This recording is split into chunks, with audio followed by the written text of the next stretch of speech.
Yang saya hormati Bapak Dr. Haji Hidayat Nur Wahid MA beserta staf dan jajaran. Yang saya hormati Puskam Sektor Jakarta Selatan dan para hadirin undangan yang hadir di sini dari LDK Bekasi Jakarta Selatan.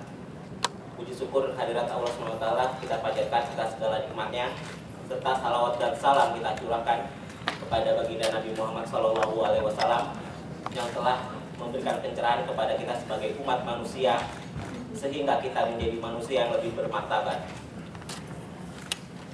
Sebelum kita membuka pertemuan kali ini, alangkah baiknya kita membuka dengan baca basmalah. Bismillahirrahmanirrahim. Selanjutnya akan kita nyanyikan lagu Indonesia Raya yang akan dibimbing oleh Syifa Anissa Maulida. Kepada seluruh hadirin, saya harap dapat berdiri.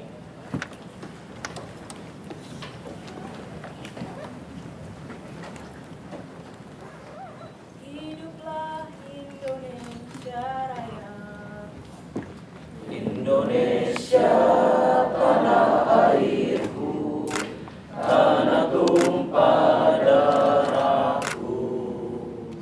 Di sanalah aku berdiri, jadi pandu hidupku. Indonesia kebangsaanku, bangsa dan tanah airku. Marilah kita berseru, Indonesia bersatu. Hiduplah tanahku, hiduplah negeriku, bangsaku, rakyatku semuanya. Bangunlah jiwanya, bangunlah badannya untuk Indonesia Raya. Indonesia Raya, merdeka, merdeka, tanahku, negeriku yang ku cinta. Indonesia Raya, merdeka, merdeka, hiduplah Indonesia Raya. Indonesia Raya, merdeka, merdeka, tanahku, negeriku yang ku cinta. Indonesia Raya, merdeka, merdeka, hiduplah Indonesia Raya. Terima kasih kepada hadirin. Darah duduk kembali. Selanjutnya adalah sambutan dari Koordinator Puskam Sektor Jakarta Selatan oleh Saudara Arif Rahman Hakim. Kepada beliau kami persilakan.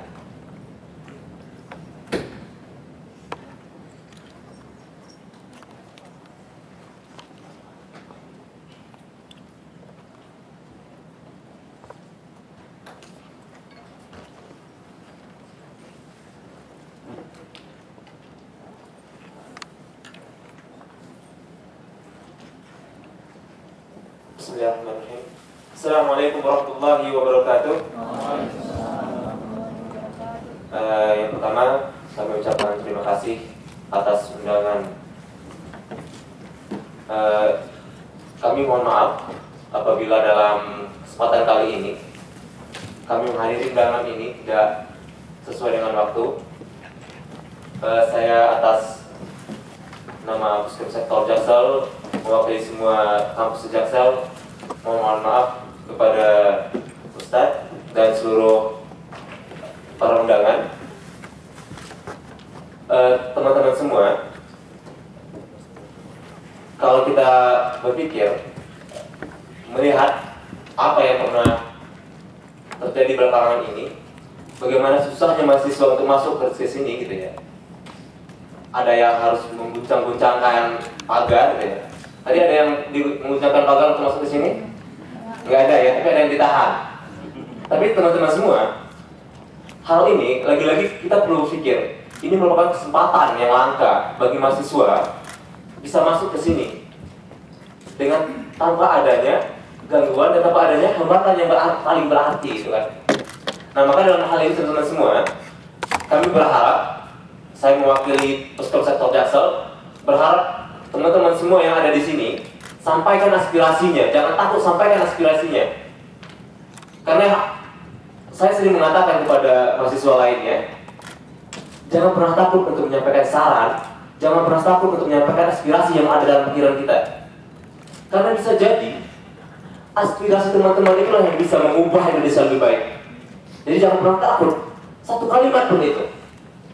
Maka lagi-lagi teman-teman semua, dalam kesempatan kali ini, saya sangat berharap teman-teman semua yang ada di sini sangat aktif untuk menyampaikan aspirasinya, apapun itu yang teman-teman rasa akan baik bagi diri teman-teman, baik bagi bangsa kita, dan baik bagi masyarakat Indonesia.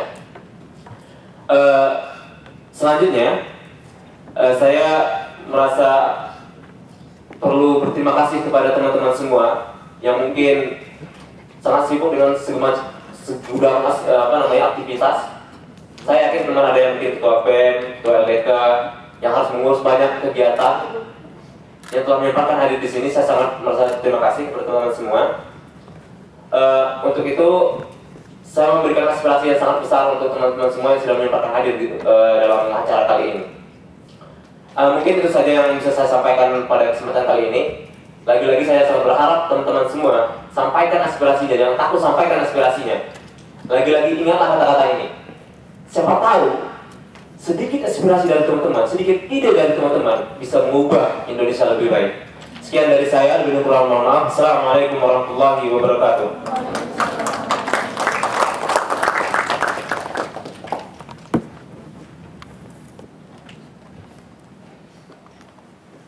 Terima kasih kepada Saudara Arif Rahman Hakim selaku perwakilan Puskom Sektor Jakarta Selatan. Selanjutnya adalah dialog dengan pendapat oleh Dr. Haji Muhammad Hidayat Nur Wahid MA selaku Wakil Ketua MPR RI dengan tema reformasi melalui jalur profesi untuk kejayaan NKRI yang akan dipandu oleh moderator Saudara Adnan Kasofi. Kepada Saudara Adnan Kasofi kami persilahkan.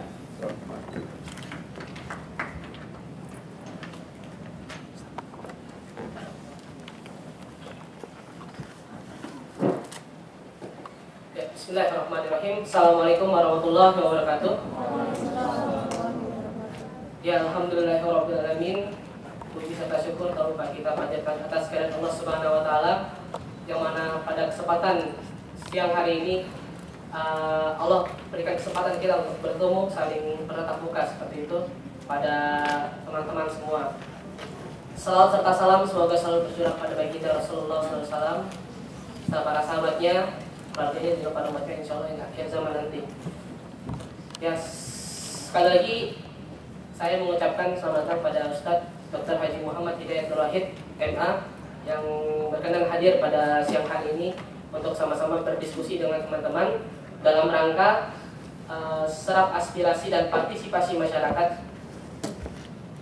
Karena kapasitas Ustadz sebagai Wakil Ketua MPR RI dan juga anggota DPR RI dari Dapil DKI 2 yang meliputi Jakarta Selatan, Jakarta Pusat, dan luar negeri.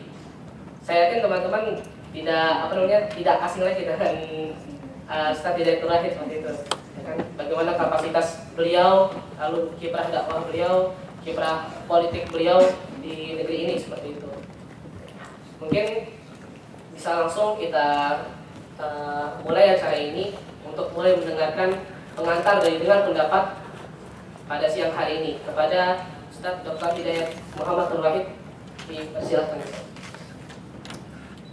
Oke, terima kasih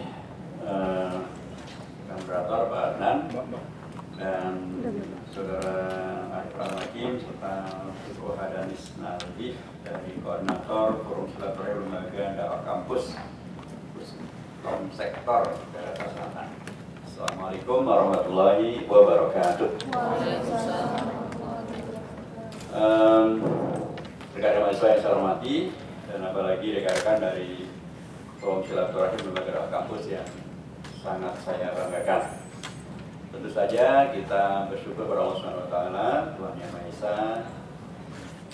Kita bisa melanjutkan agenda kita semuanya, termasuk siang hari ini di sini memenuhi dari surat rekan-rekan sekalian untuk melakukan semacam audiensi, tukar pikiran, memberikan tadi aspirasi atau inspirasi yang sangat mungkin dari Anda semuanya nanti kemudian menghadirkan reformasi berikutnya bagi Indonesia yang lebih baik.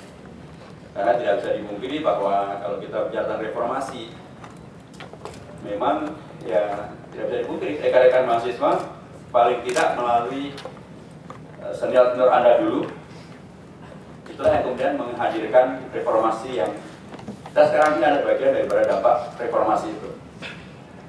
Kalau tadi rekan Arif Rahman Hakim menyampaikan bahwa mungkin sebagian rekan-rekan kemarin harus masuk ke gedung DPR MPR pakai gunjang-gunjang pagar gitu ya. Padahal pagar itu nggak ada salah untuk gunjang-gunjang. Kalau pagar itu roboh, mohon maaf itu kalaupun dibangun kembali tidak memakai uang sakunya anggota DPR. Yang dipakai APBN yang ada uang rakyat juga. Yang rekan-rekan merobohkan uang rakyat juga jadinya.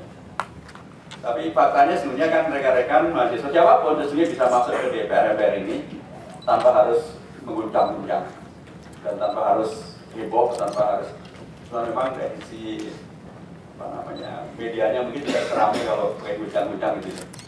Berarti kalau sampai roboh, kemudian ada sampai dipukul, sampai berdarah, wah itu masuk TV. Orang begitu. Saya pernah juga di bagian dari yang dulu ngepung DPR ini. Demonstrasi saya hanya dihukum oleh sekitar 1 juta orang. Kita kepung DPR dan bukan hanya depan pagar itu, seluruh jalan ini yang melingkupi DPR ini. Nah, DPR ada kita utara, motor sampai sana sampai ke depan Senayan sana sampai TPRI semua kita sepenuhnya kita kuasai dari jam 7 pagi sampai jam 5 sore. Tapi nggak ada pagar yang roboh. Tidak ada yang dipukul, tidak ada yang memukul, tidak ada darah yang mengucur, tapi tetap masuk ke seluruh media. Waktu itu kita sedang mengkritisi tentang, jadi ada kelompok masyarakat yang berdemo di mana-mana menolak akan disahkannya satu rancangan undang-undang tentang pendidikan nasional yang sesuai dengan perintah Undang-Undang Dasar, kemudian mewajibkan adanya pendidikan agama bagi seluruh peserta didik yang diberikan oleh guru yang seagama dengan agama yang akan diajarkan. Di banyak tempat pada demo menolak itu. Ya sudah, kita di Jakarta ini bikin demo yang 1 juta orang itu. Saya mimpinnya dengan Pak Din Samsudin dan beberapa tokoh yang lain dan alhamdulillah tetap bisa. Saya mengatakan sekali lagi bahwa memang ini gedung DPR MPR DPD ini adalah gedung rakyat, gedung warga Indonesia semuanya. Bisa dimasuki dengan cara yang aman dan damai dan bahkan bukan hanya masuk. Rekan-rekan sekarang bisa berikan aspirasi, kapanpun bisa berikan aspirasi. Baik dalam audiensi dengan pimpinan DPR, DPD, MPR, pimpinan komisi, pimpinan fraksi, bisa. Atau rekan-rekan bahkan dalam audiensi itu misalnya rekan-rekan sudah mempunyai satu konsep gitu ya, atau satu usulan yang matang gitu ya, terkait dengan misalnya rekan-rekan melihat bahwa ada undang-undang yang ini nggak benar nih, nggak layak, harus dikoreksi. Rekan-rekan bisa datang dan menyampaikan aspirasi apakah terkait dengan apapun juga sesuai dengan komisi masing-masing. Bahkan rekan-rekan bisa mengikuti persidangan. Misalnya nanti kalau di MPR relatif sangat jarang bersidang ya, karena memang terkait dengan Undang-Undang Dasar. Di DPR misalnya rekan-rekan bisa datang terkait dengan agenda persidangan yang terjadi di DPR. Nanti bisa dilihat persidangan di DPR apa saja, kapan agendanya. Rekan-rekan punya kecenderungan apa? Misalnya minat terkait dengan politik luar negeri, Anda bisa datang ke Komisi 1. Anda sedang menyoroti terkait dengan bagaimana pilkada yang berkualitas, Anda datang ke Komisi 2. Anda menyoroti terkait dengan masalah ini gimana sih polisi sama KPK kok masih malah sekarang sepakat untuk bikin satgas. Ada apa di balik itu? Anda bisa datang ke Komisi 3. Anda cinta dengan para petani atau mungkin di jurusan pertanian misalnya, Anda datang ke Komisi 4, gitu seterusnya. Bisa. Tanpa harus mengguncang pagar dan merobohkan pagar. Sangat bisa. Tinggal dikomunikasikan saja. Bisa melalui komisi, bisa melalui fraksi, dan itu bisa dilakukan. Dan pada gilirannya Anda bisa berikan masukan yang maksimal. Bisa itu didialogkan di komisi, bisa didialogkan di fraksi. Syukur-syukur Anda sudah mempunyai, katakanlah, kajian yang memadai lah untuk satu usulan yang akan disampaikan.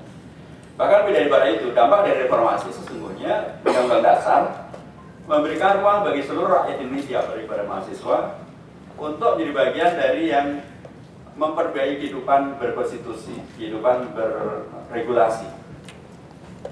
Kalau dulu rakyat Indonesia ya take it for granted, kalau DPR sudah mengesahkan sesuatu sudah dilaksanakan. Sekarang enggak.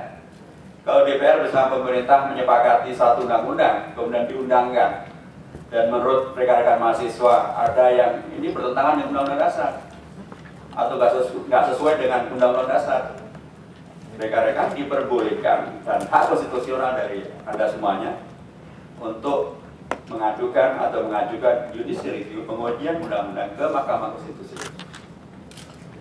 Dan Anda tidak akan dicatat nomor telepon handphonenya berapa, rumahnya di berapa untuk kemudian dilakukan intimidasi. Tidak. Never. Kalau dia lapor ke saya. Karena memang tidak pernah ada, karena memang bukan itu. Dan jangan Anda berpikir pesimistik bahwa apa sih artinya kita nggak akan berhasil.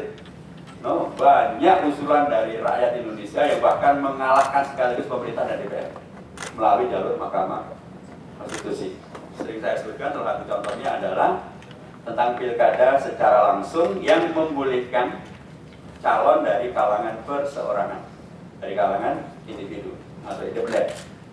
Dulu pada periode pertama diselenggarakannya pilkada nggak ada kalangan independen itu, semuanya harus melalui jalur partai politik. Tapi ada seorang tokoh dari Lombok, gitu ya. Waktu itu beliau ingin maju sebagai calon bupati di Lombok Tengah kalau saya tidak salah ingat. Beliau ya karena aturannya masih harus dari partai politik, dia mencari partai politik dan nggak ada partai politik yang mendukung dia. Kemudian dia kaji Undang-Undang Dasar, ternyata dia mendapatkan perbedaan antara pemilihan presiden dan pemilihan gubernur, wali kota, dan bupati. Kalau pemilihan presiden, pasal 6A ayat 2 memang harus diajukan oleh partai politik atau gabungan partai politik. Begitulah Undang-Undang Dasar. Tapi di pasal 18 ayat 4 terkait dengan pemilihan gubernur, bupati, dan wali kota, atau gubernur, wali kota, dan bupati, hanya dikatakan gubernur, wali kota, dan bupati dipilih secara demokratis. Kata-kata demokratis tidak dihadapkan dengan pemilihan presiden menjadi sangat berbeda. Pemilihan jalur melalui pencalonan dari partai politik ada demokratis, tapi secara definitif disebutkan harus melalui partai politik. Kalau yang bupati wali kota tidak harus. Dari telah inilah kemudian dia datang ke Jakarta sendirian, datang ke Jakarta dari Lombok dan mengadukan ke Mahkamah Konstitusi, dan dia dimenangkan di Mahkamah Konstitusi, mengalahkan DPR dan mengalahkan pemerintah. Jadi kalau seorang warga dari Lombok saja berani untuk mengkoreksi karena ada satu hal yang tidak sesuai dengan Undang-Undang Dasar, apalagi rekan-rekan mahasiswa dari Jakarta yang berani-berani, pagar aja berani puncak untuk Undang-Undang Dasar tidak berani.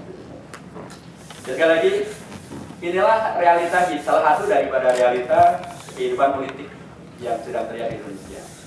Undang-Undang Dasar maupun juga lembaga-lembaga negara memberi ruang bagi warga untuk berperan maksimal untuk memberikan yang terbaik untuk kebaikan Indonesia. Tentu saja akan semakin bagus kalau seluruh peran serta kita memang profesional. Profesional tidak harus menjadi seorang yang amat sangat lihai dan atau sangat mempunyai kualifikasi yang sangat diakui. Gitu. Sekalipun memang kalau kita kembali kepada sejarah kemerdekaan bangsa Indonesia, hampir tidak ada para founding fathers dan founding mothers. Saya mulai sebutkan founding mothers ini karena bukan hanya karena sekarang lagi eranya Kartini, sekalipun kemarin ada yang kebablasan gitu ya. Masuk habis ujian nasional SMA kemudian undangannya adalah ya itulah gitu. Itu kan kalau bahasanya Bang One dibuat itu kan Kartini kebablasan gitu. Tentu bukan ada, tapi memang realitanya dari 60 anggota BBUPK itu ada 2 yang adalah ibu-ibu. Dan ketika Bung Karno akan mengibarkan Pangsake merah putih, itu tidak mau merah putih itu harus dijahit. Dan yang menjahit adalah bukan Bung Karno, tapi adalah ibu-ibu bernama Fatmawati. Tapi seluruhnya, jadi banyak founding mothers. Jadi kalau kita kita perhatikan dari 60 nama yang menjadi anggota Badan Penyelidik Usaha Persiapan Kemerdekaan Indonesia itu mayoritasnya orang-orang yang bergelar sarjana. Kalau di sana ada kata-kata MR, Mister, dalam jangan diartikan itu adalah padanan dari Miss atau Mrs. Mister itu adalah gelar untuk sarjana. Mister gelar untuk sarjana. Sarjana apa? Mister gelar untuk sarjana. Ayo mahasiswa. Mister gelar untuk sarjana. Untuk sarjana. Nyerah nih.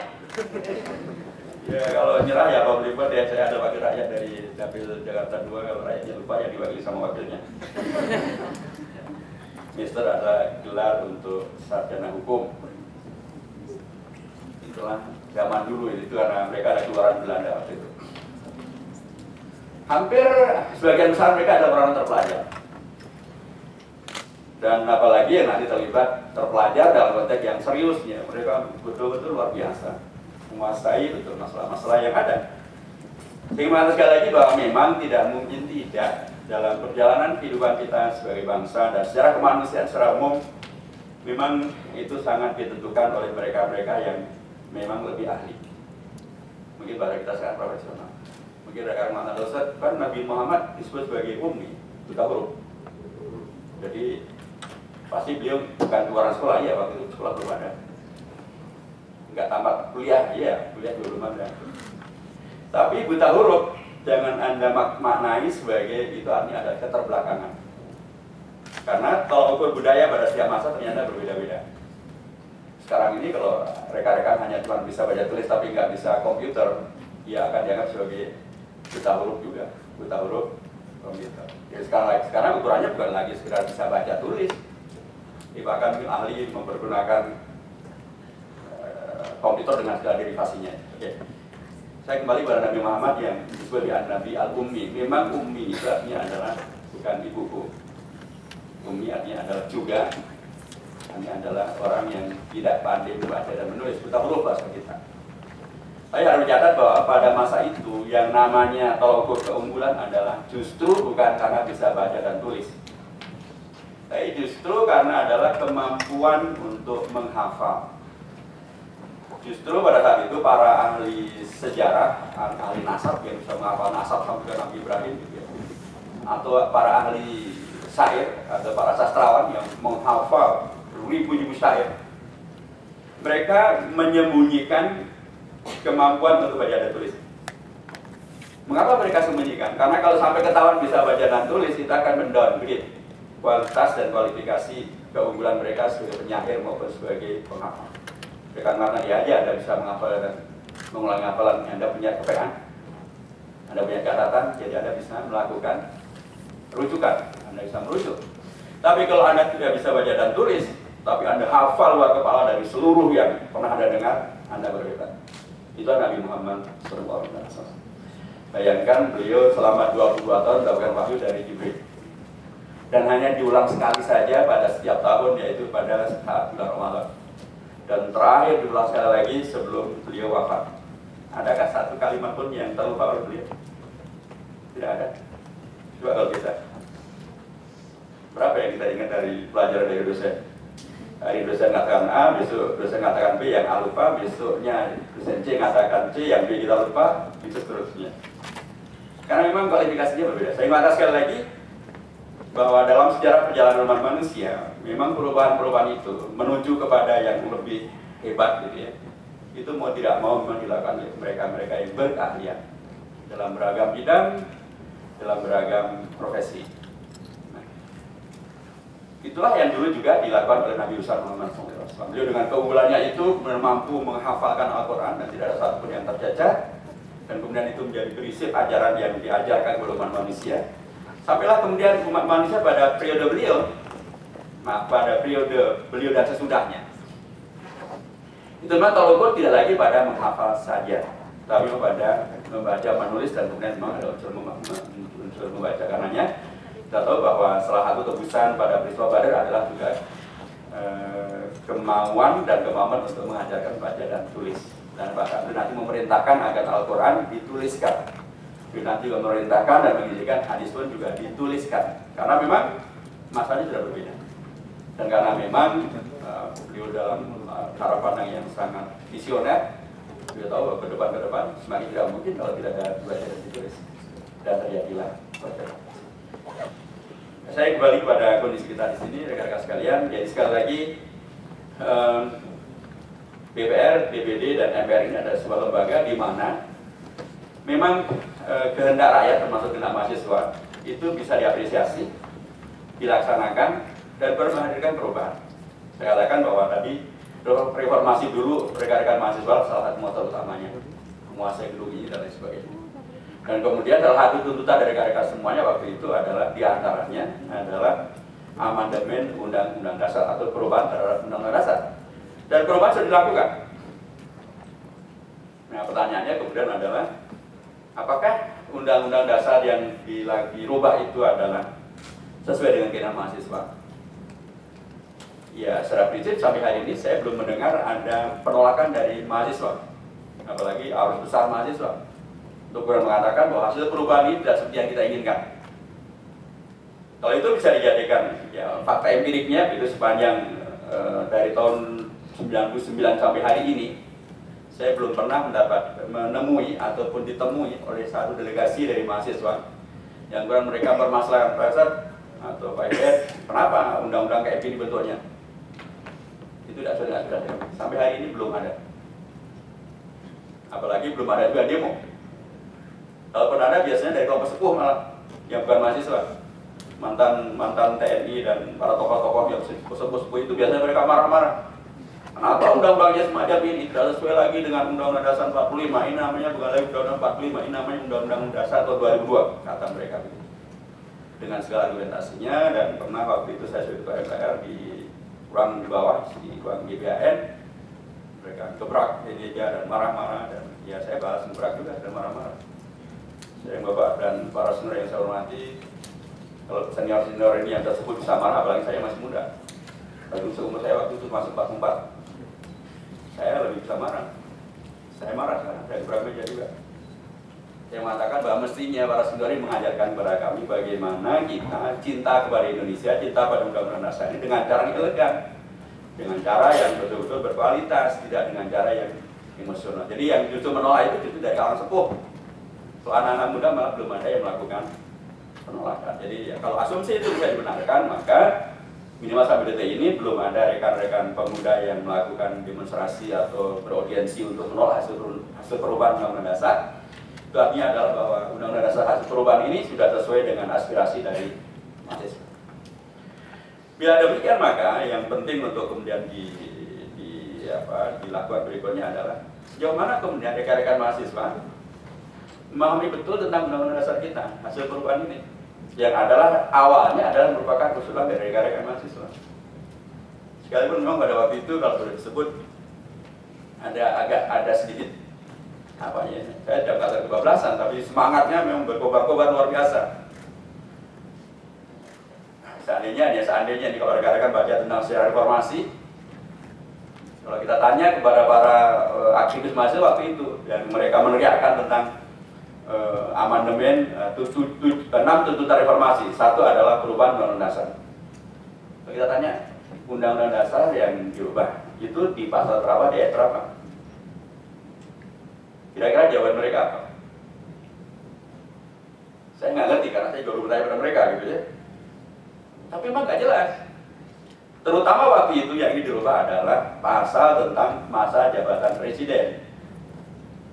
Karena dulu kan Pak Harto sampai 32 tahun menjadi presiden Indonesia dan pernah menghadirkan diktatorialisme dan seterusnya, dan kemudian menghadirkan reformasi gerakan dari mahasiswa. Karena memang ayatnya agak sedikit memberi ruang untuk kemudian beliau berkepanjangan itu. Presiden dan wakil presiden mampu jabatan selama 5 tahun dan dapat dipilih kembali. Nah, karena beliau adalah orang Jawa, orang Jogja. Orang Jogja itu kalau nyebut mau kemana? Mau kembali. Mau ke Bogor, mau ke Bojonegoro, mau ke Boyolali, mau ke Bandung. Jadi ini mana jadi multitafsir. Kembali itu kalau sesungguhnya sih mana yang mudah dipahami dapat dipilih kembali dalam satu masa jabatan berikut, kan gitu. Tapi karena tidak definitif disebutkan demikian, maka ya tahun 71 beliau terpilih, 77 terpilih, 76 terpilih lagi, 81 terpilih kembali, 87 terpilih kembali terus. Nah itulah yang dulu diinginkan agar diberikan limitasi, batasan dari masa jabatan seorang presiden. 5 tahun sudah dapat dipilih kembali hanya dalam satu masa jabatan berikutnya. Itulah dulu yang merupakan cita-cita dasar dari reformasi. Sehingga dengan demikian maka tidak akan terjadi pemulangan seorang pejabat yang terlalu lama mengisi jabatannya sampai berulang-ulang dan menghadirkan diktatorisme, KKN dan seterusnya. Tapi dalam faktanya, karena semangat yang luar biasa ini, maka rekan-rekan di MPR juga ke bawah itu oleh semua rekan-rekan mahasiswa, semangat dari para reformis yang mestinya atau yang utamanya adalah perubahan terkait dengan masa jabatan kepresidenan menjadi tak terhingga. Sehingga kemudian Anda bisa bayangkan, atau saya beri bertanya, dan kalau saya selalu mengatakan ini pertanyaan yang hadiahnya spektakuler, hadiahnya umroh. Ada yang berani jawab dari saya? Berani nggak? Berani ya? Pertanyaannya nanti dulu. Pertanyaannya gampang, selalu pertanyaan ada gampang. Kalau jawabannya susah ya bukan salahnya yang bertanya. Pertanyaannya begini, untuk menggambarkan betapa tadi kan mestinya kan yang dirubah hanya pasal dan ayat terkait dengan masa jabatan presiden. Tapi jadinya, mari kita lihat. Tolong sebutkan berapa jumlah bab, pasal dan ayat dari Undang-Undang Dasar sebelum dan sesudah dilakukan perubahan. Berapa jumlah bab, pasal dan ayat dari Undang-Undang Dasar kita sebelum dirubah dan sesudah dilakukan perubahan. Yang bisa jawab dengan tepat hadiahnya umroh. Tapi saya harus segera memberikan penjelasan supaya Anda nggak kecewa. Karena itu saya ini kan pernah kuliah di Madinah ya, hanya sebentar, hanya 13 tahun. Dan sepanjang itu saya tidak membayar 1 rupiah pun, bukan karena orang Arab nggak bayar rupiah. Jadi saya bahkan diberi beasiswa. 13 tahun dan 1 S3 saya berbeasiswa gratis semuanya, dan bahkan itu tidak pulang pergi setiap tahun di Indonesia. Untuk konsumsi gratis, untuk tempat tinggal gratis, untuk seluruh buku rujukan semuanya gratis. Saya 13 tahun di Madinah dan karenanya ke umroh nggak tahu sudah berapa ratus kali, kalau haji sudah berapa belas kali gitu. Itu saja saya masih selalu kangen untuk kembali ke Mekah, ke Madinah untuk bisa umroh, tawaf, sa'i dan ziarah. Apalagi bagi rekan-rekan yang mungkin baru pertama 2-3 kali ke Madinah, atau minimal baru bercita-cita untuk ke sana, atau berniat lah kan. Yang niat sudah dapat pahala kan? Iya, niat dulu aja deh. Mudah-mudahan Allah minimal udah punya pahalanya. Nah kalau saya aja masih sangat rindu gitu ya, apalagi rekan-rekan saya bayangkan pas sangat rindu, betul kan? Ingin segera sampai ke Mekah gitu kan? Makanya kalau kita berangkatnya dari Jakarta ini entah kapan sampainya ke Mekah gitu kan? Apalagi kalau kemudian terjadi demo mahasiswa besar, jalanan macet, banjir pula gitu kan? Mungkin sampai ke Jakartanya, ke bandaranya malah sudah ditinggal pesawat. Jadi yang memenangkan jawaban saya ini nanti kita berangkat umrohnya dari Jeddah, supaya kita cepat sampai ke Mekah dengan efektif. Kalau di sana nggak ada demonstrasi, ya, nggak ada demonstrasi, nggak ada jalanan macet, nggak ada banjir. Jadi insya akan 1 jam efektif dari Jeddah sampai ke Mekah. Apalagi nanti per Juni ini sudah akan ada kereta cepat menghubungkan antara Mekah, Madinah, Mekah, Jeddah dan Madinah itu sampai ke Jeddah, Jeddah Mekah barangkali hanya 30 menit saja. Oke, jadi yang memenangkan jawaban, memenangkan pertanyaan saya tadi dengan jawaban yang benar, kita akan berangkat dari Jeddah. Silakan. Atau udah nggak berminat, nggak asik banget hadiahnya juga. Silakan. Assalamualaikum warahmatullahi wabarakatuh. Bismillahirrahmanirrahim. Ini adalah hasil dari beberapa sumber Kurang lebihnya yang kami tahu untuk perubahan sebelum adanya amandemen, jumlah dari Undang-Undang Dasar itu 16 bab, 35 pasal, 65 ayat, dan setelah terjadi 4 kali amandemen, yaitu perubahan menjadi 16 bab, 37 pasal, 194 ayat, yaitu terdiri dari 3 pasal aturan peralihan dan 2 pasal aturan tambahan. Pasti sumber Anda nggak akurat itu. Terus tak Google-nya nggak tahu jilidnya berapa. Ya, akurat tidaknya sekian Pak, terima kasih. Baik, terima kasih. Ada lagi yang berani berikan jawaban? Silakan. Mudah-mudahan ini lebih akurat. Sebelum perubahan, jumlah bab 16, jumlah pasal 37 terdiri dari 49 ayat, 4 pasal aturan peralihan, 2 ayat aturan tambahan, serta dilengkapi dengan penjelasan. Setelah perubahan terdapat 21 bab, 73 pasal, terdiri dari 170 ayat, 3 aturan peralihan, 2 pasal aturan tambahan tanpa penjelasan. Terima kasih. Betul atau betul? Betul. Berangkat tidak Pak. Ya, betul atau tidak betul? Ya, sebenarnya gini, kalau kita bicara terkait dengan akurasi jawaban, berarti adalah jawaban itu adalah jawaban atau pertanyaan. Pertanyaannya apa? Itulah jawabannya. Kan saya nggak nanya tentang aturan tambahannya berapa, aturan penjelasannya berapa, ada nggak kemudian terkait dengan penjelasan, kan saya nggak nanya tadi. Betul kan? Jadi Anda terlalu betul. Saya malah mengurangi aturan jawaban. Kalau babnya adalah betul tentang jumlah bab, pasal, dan ayat, itu benar. Yang tadi jawabkan adalah benar, tetapi karena ditambah jawaban yang lain malah menjadi mengurangi nilai kebenaran.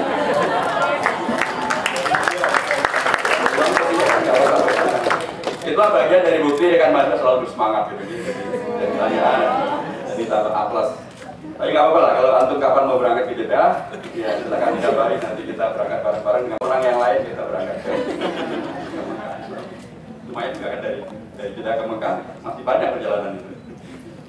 Baik, jadi Anda bisa bayangkan rekan-rekan mahasiswa semuanya, dari 16 bab menjadi 21 bab. Ada 5 bab baru. Kalau kita di kampus ya, 5 bab itu sedikit atau banyak? Banyak, itu mungkin 1 semester malah ya. 1 semester. Apalagi jumlah pasalnya dari 37 pasal jadi 73 pasal. Ya Allah, banyak banget. Dari 49 ayat jadi 170 ayat. Banyak sekali. Artinya apa? Saya kembali kepada prinsip tadi tentang profesionalitas itu. Sejauh mana rekan-rekan mahasiswa yang dulu terlibat langsung di dalam usulan dasar terkait dengan perubahan, sejauh mana kemudian juga mencermati, memahami, menghayati, dan kemudian termasuk kalau ternyata ada yang bermasalah kemudian ikut mengkoreksi atau bahkan ikut memperjuangkan ketika ternyata adalah bagian daripada kebenaran yang kita perjuangkan. Ini yang sebenarnya kami di MPR memperjuangkannya melalui sosialisasi. Kita sosialisasi ke kampus-kampus, memang belum bisa semuanya kami lakukan, tapi kita juga melalui mekanisme sosialisasi terbuka di RRI, di TVRI. Di kampus pada periode ini kita melakukannya melalui sistem outbound. Ini terakhir saya diminta menghadiri sosialisasi melalui sistem outbound ini di mahasiswa se-Surabaya. Sebelumnya saya juga pernah menghadiri sosialisasi untuk mahasiswa se-Makassar. Sebelumnya juga di Manado. Ada juga di Solo, ada juga di Lampung. Begitu seterusnya. Saya kira juga nanti saya kan nggak tahu Jakarta sudah ada belum? Nah, ini nggak ada ya. Jadi intinya adalah kita mencoba untuk sosialisasi terus-menerus gitu ya. Nah, tapi sangat mungkin juga belum semuanya bisa kami jangkau. Saya ingin mengatakan kembali bahwa mungkin rekan-rekan mahasiswa dan pada generasi sekarang ini tidak menyadari bahwa ternyata perjuangan Anda itu telah menghadirkan sebuah undang-undang dasar yang begini berubah. Berubahnya banyak banget. Termasuk dalam perubahan yang sangat banyak ini menghadirkan beragam prinsip yang saya kira dalam konteks lembaga dalam kampus menjadi sangat relevan. Misalnya, ini babnya adalah antara yang de facto dan de jure tidak seluruhnya kadang-kadang sejalan.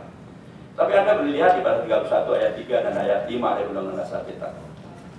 Tegas sekali dikatakan di sana bahwa negara mempersiapkan suatu sistem pendidikan nasional yang meningkatkan iman dan takwa, akhlak yang mulia, baru dalam rangka mencerdaskan kehidupan bangsa.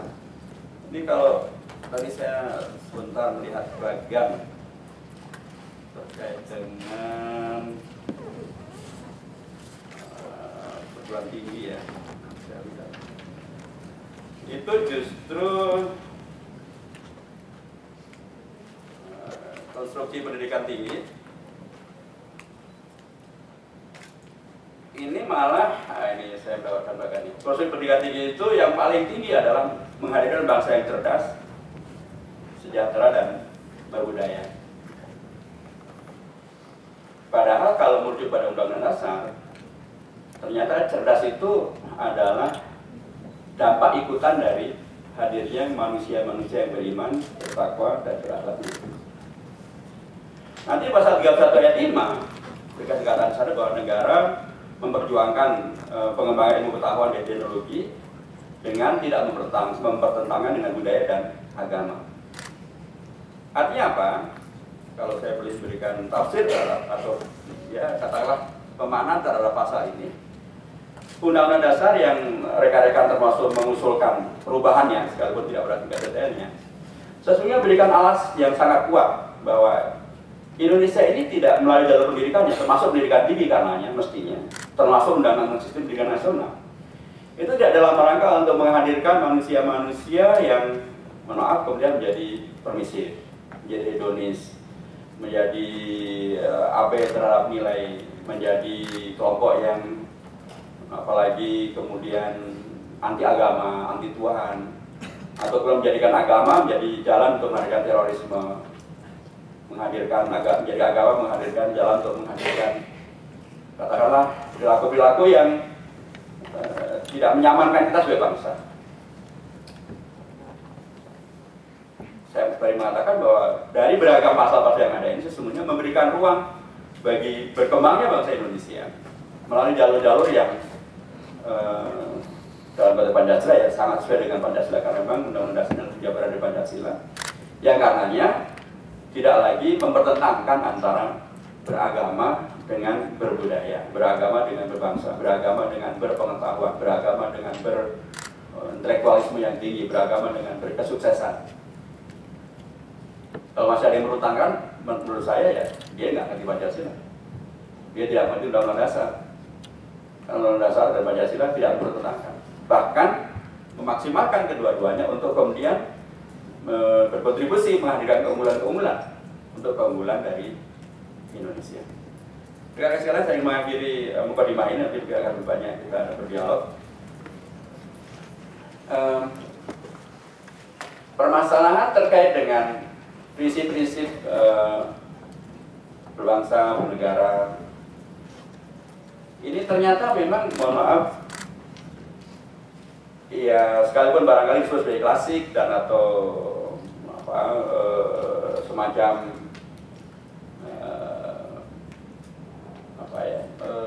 seolah-olah hanya basa-basi gitu. Tapi kalau ini tidak kita lakukan, Anda bisa bayangkan bagaimana negara-negara di Timur Tengah sekarang ini banyak yang mulai dirontok, di Syria, di Irak, di Libya, di Mesir, dan sekarang di Yaman. Ya.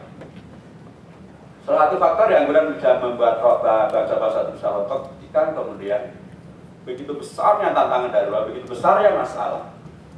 Tetapi faktor yang bisa merekat sebagai bangsa itu ternyata tidak kuat. Karena konflik yang kemudian tercipta di Irak, di Syria, di Mesir, di Libya. Tapi pegangan sebagai bangsa, mereka tidak sangat kuat. Jika kemudian terjadi tantangan yang sedemikian luar biasa dahsyatnya, maka cepatlah bangsa ini menjadi terlibat dalam konflik internal yang kemudian menghadirkan keruntuhan daripada bangsa-bangsa ini. Nah, Indonesia kita diirikan oleh banyak bangsa, banyak negara, termasuk karena saya dari Timur Tengah, banyak sekali yang iri.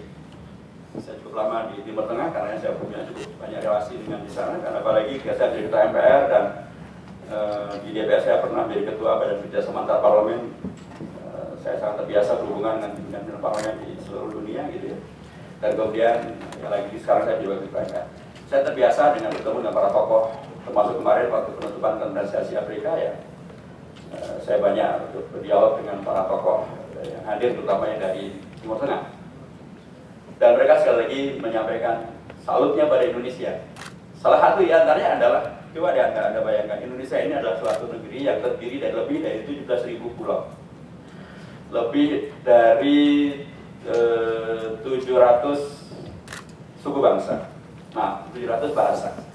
Lebih dari 1.200 suku bangsa. Lebih dari 5 agama. Tapi Anda tetap adalah satu negara saja. Kami di Timur Tengah itu bukan negara pulau, kami adalah negara daratan. Jadi hampir nggak ada hambatan komunikasi, transportasi, dan lain sebagainya. Beda dengan Anda, kalau Anda pernah datang ke pulau namanya Pulau Kangean, nggak namanya pun barangkali agak jarang ya. Tempatnya di mana kira-kira Pulau Kangean itu? Salah lagi ya. Dia di daerah dekat-dekat dengan daerah Kangean, Bawean, dan dekat-dekat dengan Pulau Madura, Gresik dan sebagainya. Ke situ saja dosanya setengah mati. Saya pernah ke pulau ada Sepudi, ada lagi kepulauan. Waktu itu ada pesantren Abu Hurairah namanya.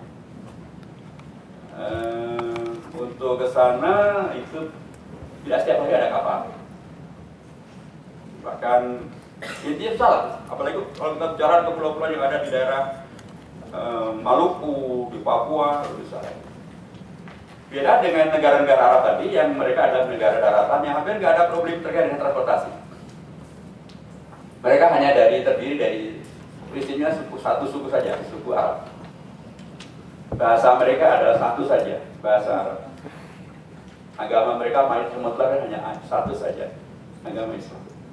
Dan mereka terpecah ke lebih dari 20 negara. Dan sekarang terlibat dalam konflik yang berkepanjangan yang entah bagaimana selesai. Dan mereka mengatakan, nikmat benar, Anda jadi orang Indonesia.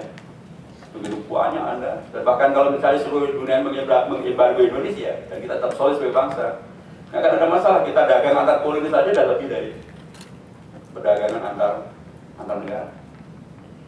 Jadi saya mengatakan bahwa kadang-kadang kita tidak menyadari betapa kita berada di satu negara dengan gugusan dan keragaman kondisi itu yang diirikan oleh banyak pihak. Nah, untuk kemudian tetap menjaga keutuhan kita bangsa sebagai negara dan sebagainya, memang mau tidak mau, ya prinsip-prinsip sebagai bangsa dan negaranya harus kita kenali dengan lebih kuat lagi, apalagi dalam konteks kedakwahan, kekampusan, gitu ya. Karena memang tidak bisa dipungkiri bahwa pokok kuatnya bangsa ini, salah satu di antara memang adalah karena peran para Fonifatus, tapi termasuk juga peran dari mereka-mereka yang juga aktif dalam bidang dakwah. Contoh yang paling sederhana adalah Dr. Muhammad Natsir. Beliau nanti akan jadi ketua DDII, Dewan Dakwah Islam Indonesia. Dulu beliau adalah ketua Partai Islam Masyumi. Waktu itu tahun 3 April tahun 1950, Indonesia hampir dicapai oleh Belanda dengan melanjutkan sistem federal, bukan lagi negara kesatuan. Kalau sistem federal ya untuk menjadi lepas itu menjadi amat sangat terbuka. Dan bahkan sudah dinyatakan melalui hasil konferensi Wijayabunda bahwa Irian Barat dikeluarkan dari Indonesia. Artinya Irian Barat tidak dibagian dari Indonesia. Kalau itu dibiarkan, maka nyanyian kita tidak lagi dari Sabang sampai Merauke, berjajar pulau-pulau. Saya mungkin hanya dari Sabang sampai ke Maluku saja. Karena seorang aktivis dakwah lah, karena seorang Dr. Muhammad Natsir lah, beliau dari sini, dari mimbar parlemen menurut saya, menyuarakan penolakan terhadap hasil konferensi meja benar itu dan penolakan terhadap keberlanjutan dari federalisasi ini dan menegaskan agar Indonesia kembali ke negara kesatuan Indonesia dengan Irian Barat termasuk jadi bagian dari Indonesia. Itu kemudian disebut sebagai mosi integral. Sudah pernah mendengar mosi integral? Sudah pernah mendengar? Belum. Mosi integral. Jadi tadi itu sikap politik beliau itu diberi judul atau diberi apa ya, diberi judul lah gitu ya, namanya mosi integral Muhammad Nasir. Mosi integral Muhammad Nasir itu adalah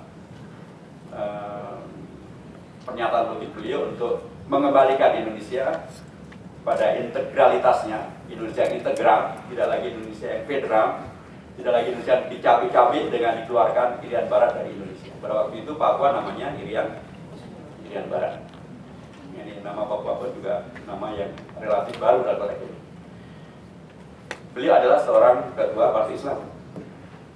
Artinya sekali lagi, negara ini dengan segala bangunannya sesungguhnya juga memberi ruang yang sangat terbuka bagi para aktivis dakwah untuk kemudian berperan ikut memajukan Indonesia, termasuk juga menyelamatkan Indonesia. Saya kira demikian sebagai pengantar rekan-rekan sekalian, mudah-mudahan ada manfaatnya. Kita lanjutkan mungkin dengan dialog, mudah-mudahan sekali lagi memberikan kesadaran bagi kita semuanya bahwa negeri kita sendiri, ya, bukan negeri orang lain gitu. Dengan pura-pura kita merasa seolah karena kita tidak perlu memakmurkan dan memajukan negeri ini karena ini bukan negeri kita, ini adalah negeri kita, diwariskan oleh para pendahulu kita dengan segala keunggulan-keunggulan yang sebagainya tadi telah saya sampaikan. Terima kasih sekali lagi. Assalamualaikum warahmatullahi wabarakatuh. Assalamualaikum warahmatullahi wabarakatuh. Ya, terima kasih kepada Ustaz Dr. Wahid yang telah memaparkan terkait dengan pengantar dari dengar pendapat pada kesempatan kali ini. Tadi Ustaz sempat mereview bahwasannya mahasiswa merupakan sebuah elemen yang mempunyai andil dalam perubahan-perubahan yang berangkat dari jalanan akhirnya merubah sebuah ketentuan di parlemen seperti itu. Dan kehadiran teman-teman pada siang kali ini bukan hanya sebuah kehadiran seremonial belaka gitu, bahwasannya kehadiran teman-teman pada kesempatan kali ini merupakan sebuah langkah awal perubahan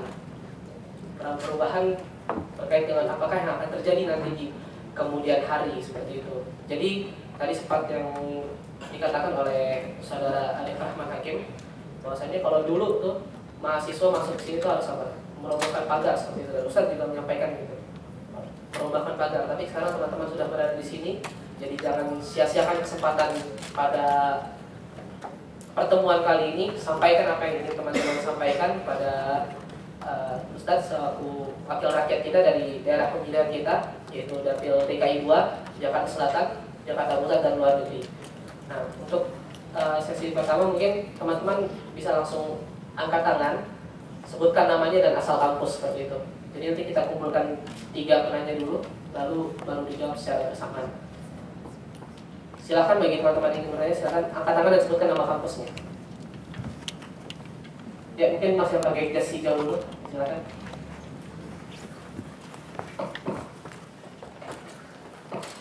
Bismillahirrahmanirrahim. Assalamualaikum warahmatullahi wabarakatuh. Baik, jazakallah kepada Pak Hidayat Rohid yang telah mengundang kita selaku mahasiswa Likas Jadebek. Ya baik, mungkin agak sedikit panjang lebar gitu dari paparan dari saya.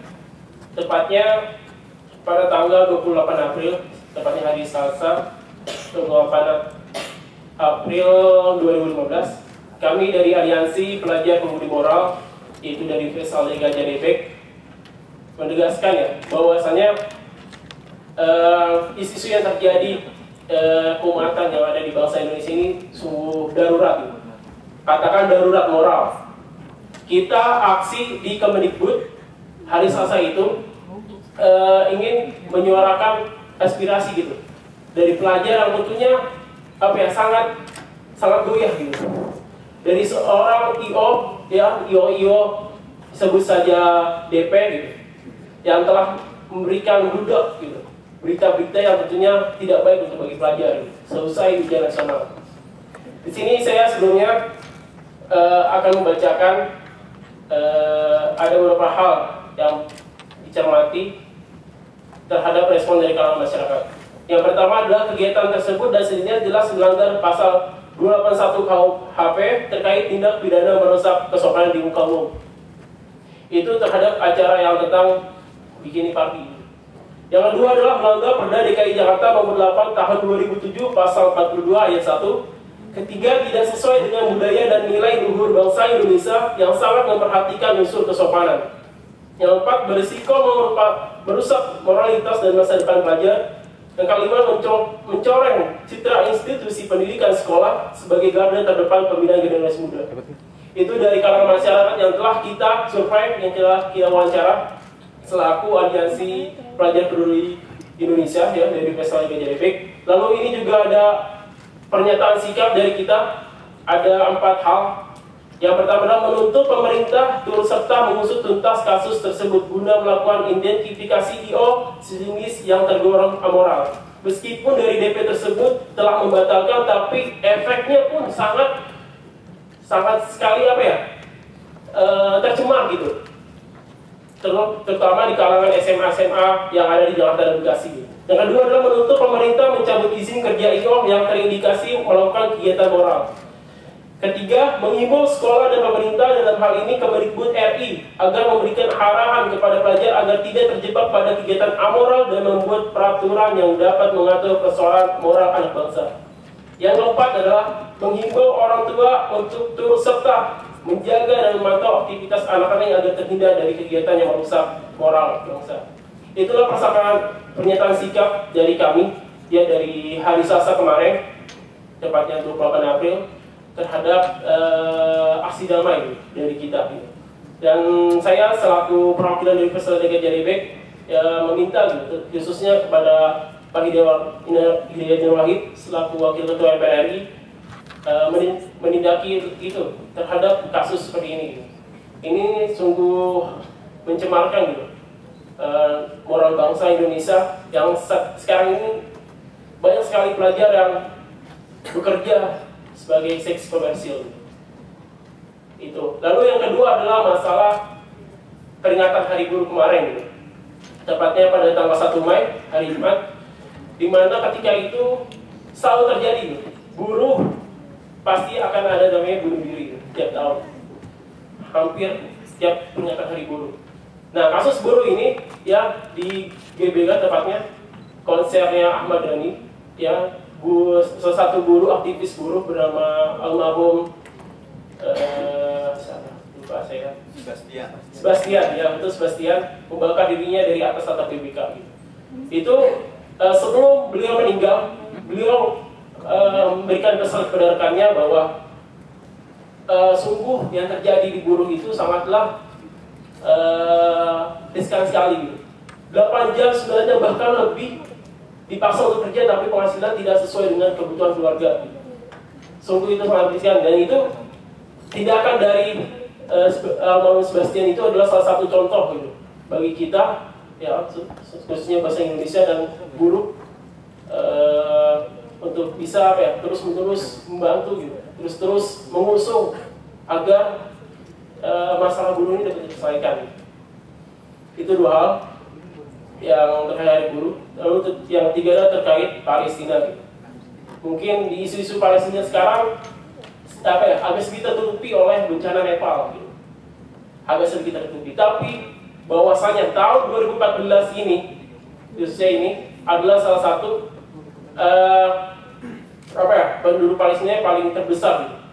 Jumlah penduduk yang meninggal oleh tentara Israel. Padahal Indonesia adalah salah satu utang budi terhadap Palestina gitu. Di mana Muhammad Ali Taher, salah satu tokoh Palestina, beliau buru-buru mengambil uangnya di bank ya, uang di bank untuk memerdekakan Palestina.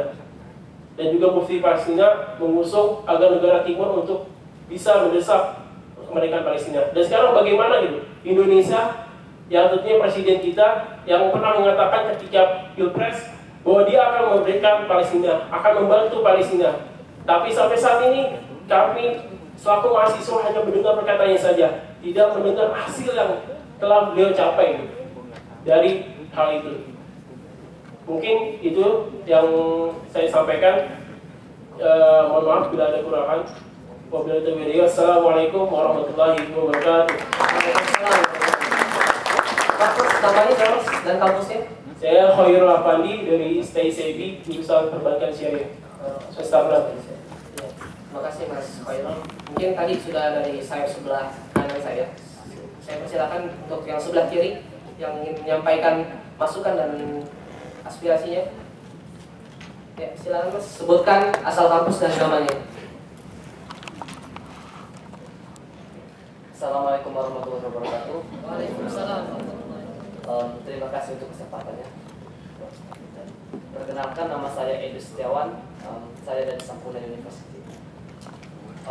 Di sini saya mempunyai ya mungkin 5 pertanyaan, tetapi ini lebih kepada sharing, berbagi kayak itu tentang kehidupan masyarakat dan pemerintah. Yang pertama itu tentang program untuk masyarakat. Di sini kan yang saya tahu MPR itu sebagai wadah untuk aspirasi masyarakat. Tetapi yang saya rasakan itu sendiri, khususnya di daerah, itu kadang-kala kita mendengar MPR itu tidak melakukan apapun. Tidak ada dampaknya bagi masyarakat terhadap adanya lembaga MPR ini. Dan yang kedua itu sistem penyampaian aspirasi di Indonesia. Ya seperti yang kasus saya tadi yang dari Lombok, ya dari Lombok kayak kita datang ke Jakarta hanya untuk menyampaikan aspirasi. Apakah setiap daerah itu memang tidak ada wadah kayak wadah untuk bagi para masyarakat yang menyampaikan aspirasi? Itu apabila saya telah yang saya lihat yang Lombok itu memang dia mempunyai mungkin dia kemauannya besar, tetapi apabila masyarakatnya ini tidak mempunyai mungkin finansial yang cukup, dia bingung mau melakukan apa, akhirnya pendapat atau aspirasi yang dia miliki itu tidak tersampaikan. Yang ketiga itu pernyataan untuk menjadi wakil atau menjadi anggota DPR atau MPR. Yang saya tahu itu di daerah saya Sumatera Selatan, Muaranim. Yang saya tahu itu untuk untuk menjadi anggota itu bisa siapa saja. Dan tetapi yang saya lihat itu yang tidak sesuai dengan kapabilitas yang dia miliki. Contohnya pedagang yang mempunyai skills atau skillsnya itu hanya untuk mengurus atau hal-hal kecil. Tetapi dia mencalonkan dirinya dan itu dia terpilih bukan hanya dengan capable yang dia punya, kemampuan yang dia punya, tetapi dengan menyogok kayak itu. Dan akhirnya dia terpilih. Akhirnya kemampuan dan jabatan yang dia miliki itu tidak sesuai. Akhirnya ya, jabatan dia itu terbengkalai. Mungkin adakah saran lain untuk saya tahu Indonesia ini memang beragam itu, memang berat. Saya tahu menjadi pemimpin itu memang berat, apalagi di Indonesia. Tetapi kan ini memang tugasnya seorang pemimpin, apalagi wakil ketua MPR gitu, untuk memberikan masyarakat yang terbaik, walaupun itu hal yang sangat berat. Saya tahu itu, saya merasakan, tetapi saya ingin juga memang yang saya lihat itu kadangkala anggota MPR atau DPR itu tidak sesuai Pak kayak itu. Gimana gitu solusinya? Saya juga belum tahu. Ya. Yang keempat itu tentang LDK dan sistemnya Pancasila atau Indonesia. Karena di sana topiknya itu tentang lembaga dakwah kampus. Yang saya tahu kadangkala antara agama dan negara atau Pancasila itu kadang-kadang bentrok. Tidak seiring jalan kayak gitu. Contohnya di Pancasila kita kan negara demokratis, tetapi di agama harus ada batasan. Harus ada batasan. Kadang-kala masyarakat itu bingung. Ada yang menyebutkan bahwa Indonesia itu harus berubah, kita harus menjadi yang agama, tetapi kan kita ada juga agama lain kayak itu. Terjadinya bentrok. Yang kelima itu saya tertarik kayak itu dengan politik kadang-kala. Tetapi yang saya rasakan politik itu untuk mencalonkan diri. Contohnya itu adalah sangat berat apabila kita tidak mempunyai financial support kayak itu. Kayak financial fund atau uang untuk menjadi anggota. Sehingga memang kalau kita mau menjadi anggota itu terbesit dalam pikiran itu harus mempunyai uang. Karena yang kita rasakan itu memang, apalagi yang saya rasakan itu suara rakyat itu dibeli, dan akhirnya yang jujur akhirnya bakal tidak terpilih. Akhirnya yang terpilih itu memang orang-orang yang tidak jujur. Terima kasih.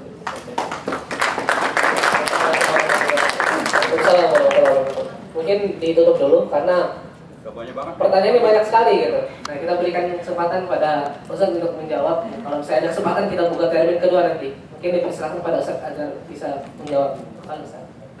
Ya, ini memang rekan-rekan mahasiswa itu pintar-pintar ya. Tidak hanya satu, ya satu A, B, C, D. Baik, ada dua penanya dari Pak rekan mahasiswa Khairul Afandi dan rekan Edo ya. Baik. Untuk rekan Khairul Afandi, beragam dari aspirasi yang tadi telah disampaikan terkait dengan para pelajar dan masa depan mereka dan peristiwa yang kemudian akan menghadirkan kehebohan yang dasar dan sudah menghadirkan. Dan pada tingkat itu saya apresiasi dengan yang mereka lakukan. Maksud saya penolakan dan kemudian penggalangan opini beliau untuk melakukan penolakan, menjaga aspirasi penolakan kepada Kementerian Pendidikan dan sebagainya. Sesuatu yang sangat baik. Dan memang harusnya begitu yang dikerjakan oleh rekan-rekan mahasiswa, tidak perlu kemudian kita menjadi ikut-ikutan anarkis dengan membakar ini, bakar itu, merusak ini, itu dulu, biarlah yang lain yang melakukan. Ya, ada jalur-jalur yang efektif yang sudah dikerjakan dari melalui Kementerian Pendidikan, melalui DPRD. Harusnya ini memang ke DPRD juga karena ini domainnya di DKI, gitu ya, di DPRD DKI, apalagi dekat tadi menyebutkan tentang Perda DKI dan lain sebagainya. Itu memang selainnya, kalau perlu ke Pak Gubernur juga.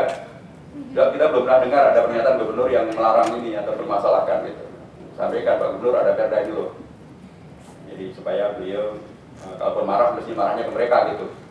Dan marah yang dimarah-marahi malah ada ibu-ibu menuntut haknya malah digebrak-gebrak sampai ibu itu pingsan gitu ya. Atau kemudian terkait dengan kok kemudian sepertinya kasus itu kemudian hilang ya, nggak ada efek berikutnya. Menurut saya memang waktu itu saya sudah menyampaikan juga dan dimuat di Republika agar sekolah-sekolah dan terutama sekolah-sekolah ya, yang sudah muncul kan nama-nama sekolah tuh. Kalau nama yang daftar kan nggak muncul ya. Yang muncul nama sekolah yang dicatat itu beragam sekolah, ada berapa belasan sekolahnya. Itu saya usulkan agar mereka bukan hanya menolak tapi melaporkan EO-nya atau panitianya ke polisi. Artinya melanggar beragam aturan yang telah mereka sebutkan tadi itu. Laporkan supaya ditindak secara hukum. So, kalau kemudian hanya menolak dan mereka diserang minta maaf dan selesai, ya tadi tidak sebanding dengan dampak yang telah ditimbulkan. Jadi memang ini adalah pelanggaran hukum dan sangat seharusnya bila kemudian polisi mengambil tindakan, karena katanya kan polisi melakukan penangkapan karena ada yang laporin. Itu dilaporin, kok nggak ada penangkapan? Ya, saya kira layak untuk rekan-rekan untuk ya secara damai bisa datang ke Kapolda menanyakan gimana itu nasib dari laporan sekolah-sekolah yang telah melaporkan EO yang akan menyelenggarakan pesta yang sangat melanggar hukum itu.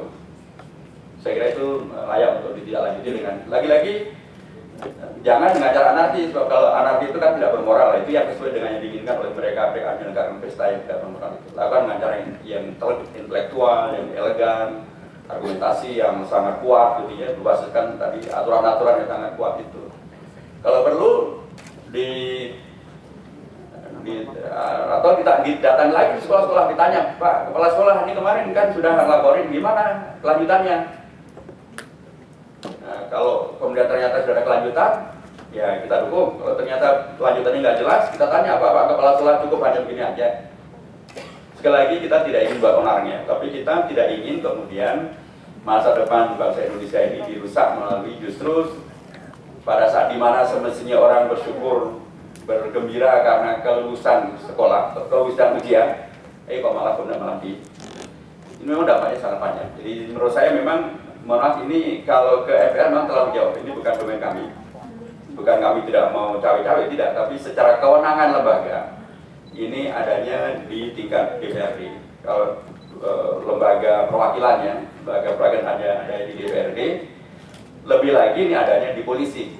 Jadi silakan rekan-rekan, bisa saja nanti, tapi lagi-lagi juga di DPR, tapi di DPR, bisa saja nanti kawan-kawan di Komisi 3 di DPR pada masa sidang saya akan sampaikan, oke lah, saya akan lanjutkan aspirasi ini, saya sampaikan kepada rekan-rekan Komisi 3 yang mengurusi polisi, kalau nanti mereka rapat dengan polisi akan mempertanyakan hal ini, bagaimana nasib laporan dari para sekolah yang namanya dicemarkan oleh panitia menyelenggarakan pesta yang tidak bermoral. Itu yang pertama. Yang kedua terkait dengan masalah buruh. Ya, saya kira tentang masalah buruh, saya juga hadir kemarin dan saya orasi di sana, dan satu pihak sungguhnya sangat luar biasa ya, Anda bisa bayangkan bagaimana rekan-rekan buruh itu begitu sangat militan mereka, tapi tidak anarkis. Saya jadi ingat ketika saya dulu demo ya, kira-kira kayak gitu juga gitu. Saya pernah memimpin demo 1 juta orang, dan itu menguasai seluruh jalanan Jakarta dari Bundaran Semanggi sampai ke Istana Negara, sampai ke Istiqlal. Kanan kiri dikuasai semuanya, dan tidak ada satupun yang anarkis. Tidak ada satupun ban yang dibakar, tidak ada polisi yang marah, tidak ada, semuanya aman dan berdamai. Rekan-rekan buruh itu bisa menyelenggarakan demo itu dengan tertib, damai, dimulai dengan sholat Jumat gitu ya, sholat Jumat berjamaah, kemudian soalnya cara mereka mengatur waktu, mengatur kemana orang harus butuh, kemana luar biasa. Sekali lagi, bahkan dalam konteks mahasiswa saya belum lihat gerakan mahasiswa belakangan ini ya, yang kemudian melakukan demo sebesar yang dilakukan rekan-rekan buruh dengan dengan ketertiban semacam itu. Itu tidak harus babnya tertentu karat, tapi kalau tertentu karat boleh juga, yang nggak boleh ada tapi gerbong karat. Jadi tentang masalah mereka memang ya tuntutan mereka jelas ya, tuntutan mereka jelas, dan di beragam hal saya kira mereka sudah punya modal untuk didengar tuntutannya, karena mereka bisa menyelenggarakan semuanya dengan cara yang sangat elegan itu, dan tinggal lagi nanti memang perlu melalui jalur-jalur yang lebih operasional. Kan mereka kemarin sudah dengan Menteri Tenaga Kerja ya, dengan Mas Sari Tahiri, dan ketemu langsung, dan nanti bisa di follow up. Mereka bisa melakukan follow up ini ke DPR di Komisi 9. Apalagi kemarin kan tidak juga oleh Mbak Rike ya, Pitaloka gitu. Kemarin gitu, beliau lupa jilbabnya, karena beberapa waktu yang lalu dia sudah jilbab, kemarin kok sebut lupa jilbab gitu. Terus ada juga rekan dari Komisi 9, ada Pak Ansori Sregar. Nanti sebenarnya dari 2 kawan itu di Komisi 9 sudah bisa menjadi bagian dari yang kunci ya, untuk kemudian menindaklanjuti apa yang disepakati dengan Menteri. Jadi nanti mereka bisa menyampaikan bahwa kemarin dengan Menteri sudah disepakati nggak bisa di-F untuk menyelesaikan masalah buruh. Nah, tindak lanjutnya itu kan harus kawal di DPR. Nah, mereka bisa sampaikan. Saya dalam konteks ini saya ingatkan lagi Pak Ansori Sregar untuk nanti kalau rapat dengan pendapat dengan Menteri ya Tenaga Kerja dan Transmigrasi Pak Hanif Tahiri untuk ditindaklanjuti apa yang telah disepakati dengan rekan-rekan buruh, mudah-mudahan menjadikan solusi bagi rekan-rekan buruh. Terkait dengan Palestina. Ya memang pada waktu kampanye dulu Pak Jokowi JK dan bahkan dalam debat terbuka di TV ya, secara terbuka menyampaikan program untuk mendukung kemerdekaan Palestina. Ya sini upaya dilakukan ya, upaya itu sudah dicoba untuk dilakukan. Dan bahkan kemarin di konferensi Asia Afrika itu atau peringatan konferensi Asia Afrika yang ke-60, salah satu keputusannya ini juga, yaitu akan mendukung, akan membayar utang sejarah dan mendukung kemerdekaan Palestina maksimal, atau Palestina sudah merdeka berdaulat maksimal 3 tahun dari sekarang. Dari sisi keputusan di atas kertasnya bagus, tapi saya selalu sampaikan bahwa yang penting adalah kemudian apa aksi di lapangannya. Dan aksi itu sebenarnya sekarang sudah lebih mungkin. Karena sesungguhnya bola itu sekarang tinggal ada di Dewan Keamanan PBB. Karena di sidang umum PBB, Palestina sebagai negara merdeka sudah diakui. Tapi diakui sebagai negara merdeka seperti Vatikan, yaitu negara yang tidak mempunyai hak suara, negara yang tidak punya hak memilih. Ya gimana ya, untuk hadir di satu organisasi kemudian nggak punya suara, nggak boleh memilih, nggak boleh. Jadi kayak, ya begitulah. Gara-garanya Dewan Keamanan PBB belum mengakui. Nah, sekitar 3 bulan yang lalu, Dewan Keamanan PBB sudah menyelenggarakan agenda untuk membahas pengakuan tentang kedaulatan Palestina. Syarat minimal harus didukung oleh 10 negara anggota tetap dan tidak tetap dari PBB, dan sudah dapat 10 itu. Tiba-tiba, dan yang kedua ada Nigeria, tiba-tiba di malam terakhir, besok pagi mau pencoblosan gitu, kita terjadi serangan maghrib kali ya, serangan maghrib, serangan isya. Kemudian terjadilah Nigeria masuk angin. Jadi yang tadinya mendukung Palestina menjadi abstain. Satu abstain ya kurang. Kemudian nasib Palestina tergadai lagi, tergantung lagi. Jadi saya usulkan, kalau memang betul-betul Indonesia serius untuk membela kemerdekaan Palestina apa yang dalam waktu 3 tahun, segera lakukan langkah-langkah yang operasional, yaitu kan sudah dibentuk gugus tugas gitu, gugus tugas dengan Kabinet Indonesia segera melakukan lebih efektif kepada negara-negara anggota tetap dan tetap di PBB itu untuk memastikan bahwa mereka mendukung Palestina. Kalau sampai kejadian atau kasus di mana satu negara yang tadi mendukung menjadi tidak mendukung hanya karena lobby Israel, apa sulitnya negara-negara diajak untuk menghadirkan satu lobby? Memang Israel lebih kaya dari Arab? Enggak juga. Tapi siapa yang melakukan ini? Minta Indonesia melakukannya.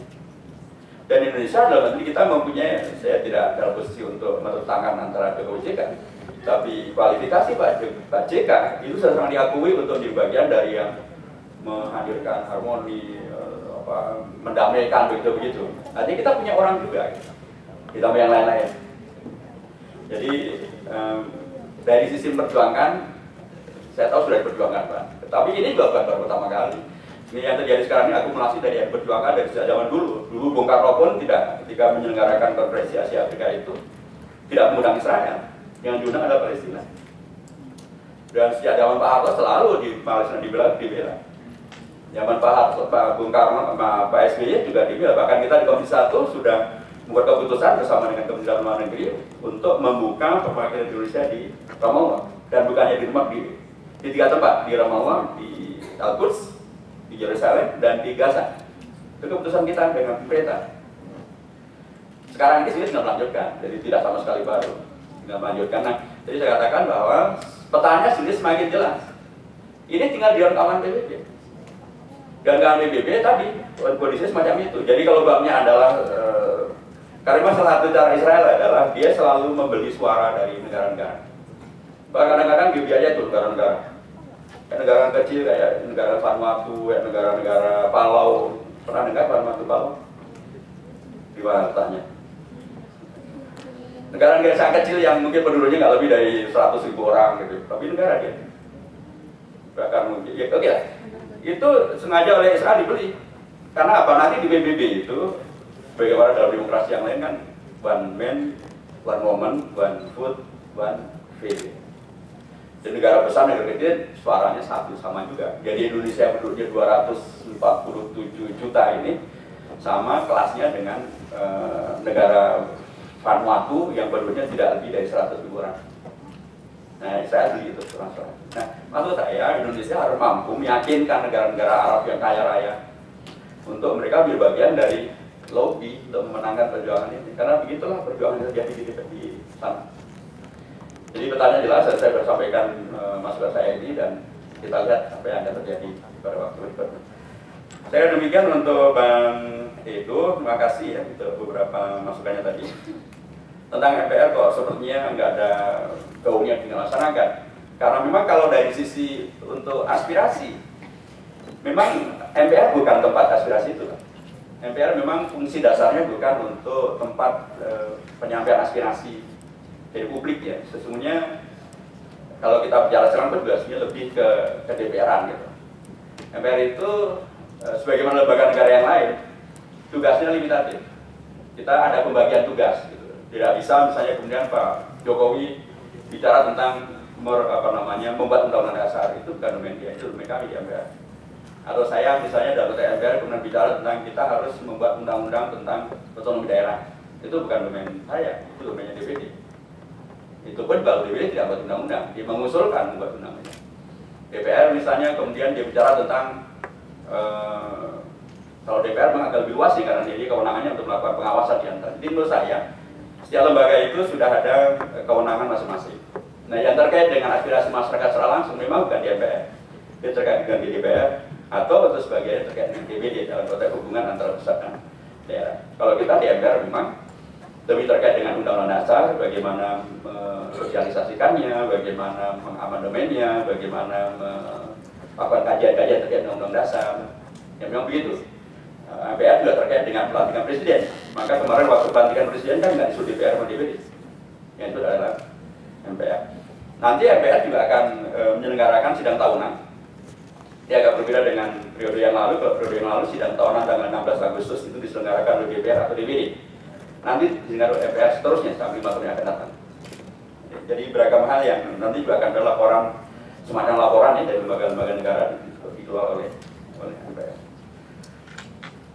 Terkait dengan, nah tadi kenapa kok dari Lombok sampai harus datang ke Jakarta? Memang di daerah nggak ada tempat penyampaian aspirasi.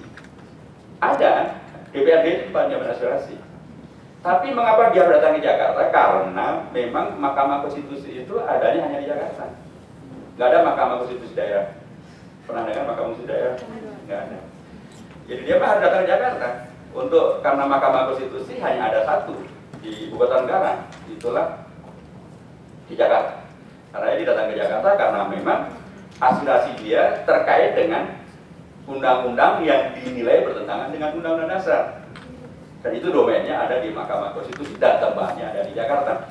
Ada lagi misalnya kalau rekan-rekan mahasiswa nih atau warga Indonesia melihat ada satu produk perundangan di bawah undang-undang, mungkin peraturan pemerintah, mungkin keputusan presiden, mungkin keputusan kepala daerah, mungkin perda gitu ya, yang oleh rakyat, oleh mahasiswa dinilai bertentangan dengan undang-undang, boleh digugat. Gugatnya kemana? Bukan ke MK, tapi ke Mahkamah Agung. Tapi lagi-lagi Mahkamah Agung juga hanya adanya di Jakarta. Jadi belum ada Mahkamah Agung daerah. Jadi karena kalau nanti ada yang akan menggugat peraturan daerah misalnya yang dianggap bertentangan dengan undang-undang, ya tetap ada di Jakarta. Karena memang Mahkamah Agung tempatnya hanya ada di Jakarta.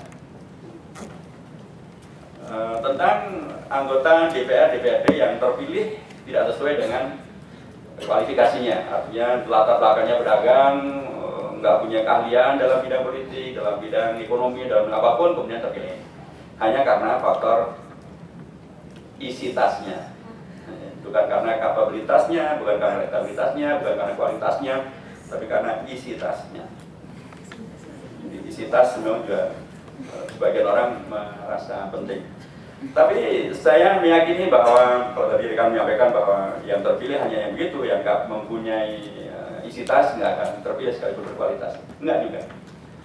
Saya ingin menegaskan bahwa memang ini problem yang saya berkali-kali menyuarakan mengkoreksi, termasuk kemarin waktu di konferensi Asia Afrika di Bandung saya ketemu dengan Pak Agus Karim Malik.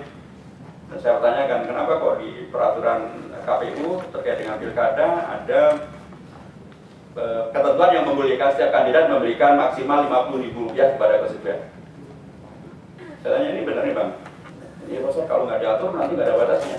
Oke, saya ingin bertanya, 50.000 itu untuk sekali memberi atau untuk berapa kali memberi? Ternyata nggak ada batasannya. Jadi akan berapa? Ini akan betul yang Anda khawatirkan itu, ya.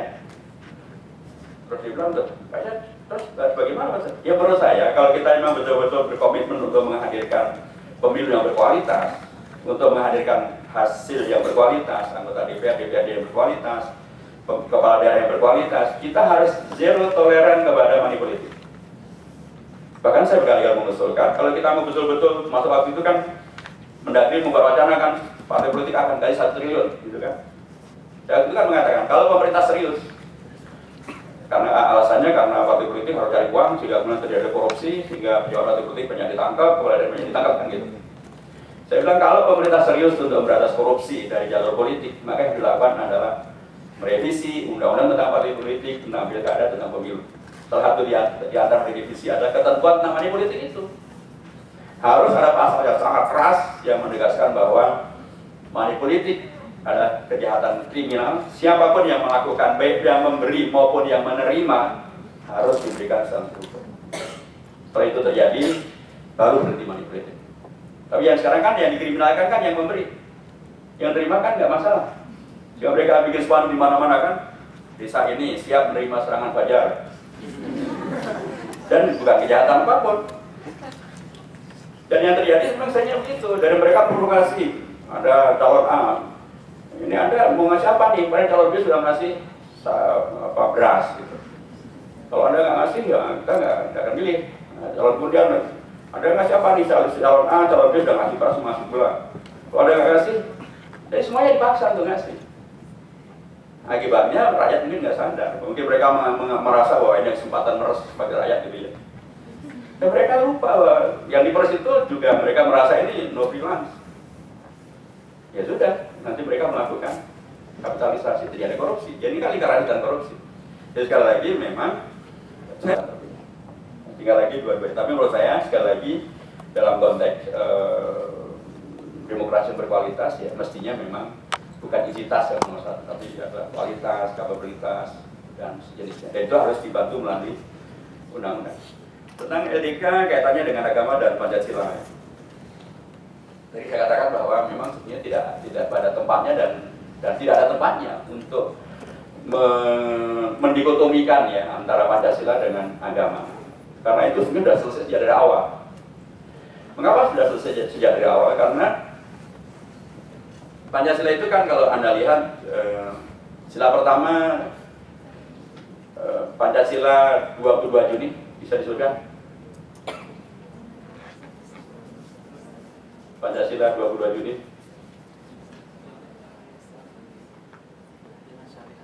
dengan kewajiban melaksanakan syariat Islam bagi pemeluk-pemeluknya.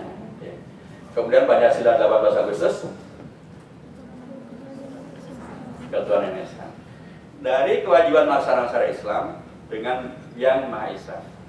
Itu kan cerita tentang bahwa masalah menjadi Indonesia, menerima Pancasila yang berketuhanan itu sudah selesai. Bahkan di antara seluruh pemeluk agama melalui para pimpinannya tentu saja.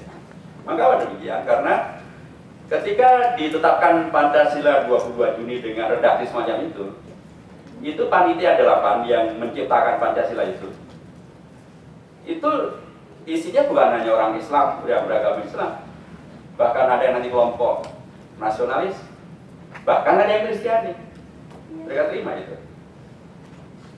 Kemudian ketika pada tanggal 17 Agustus malam melalui ofisir Jepang, Meida, menemui Bung Hatta, disampaikan bahwa masyarakat Indonesia Timur merasa tidak menjadi bagian dari Indonesia kalau Undang-Undang Dasar masih kayak begitu, sehingga mereka minta itu dicoret.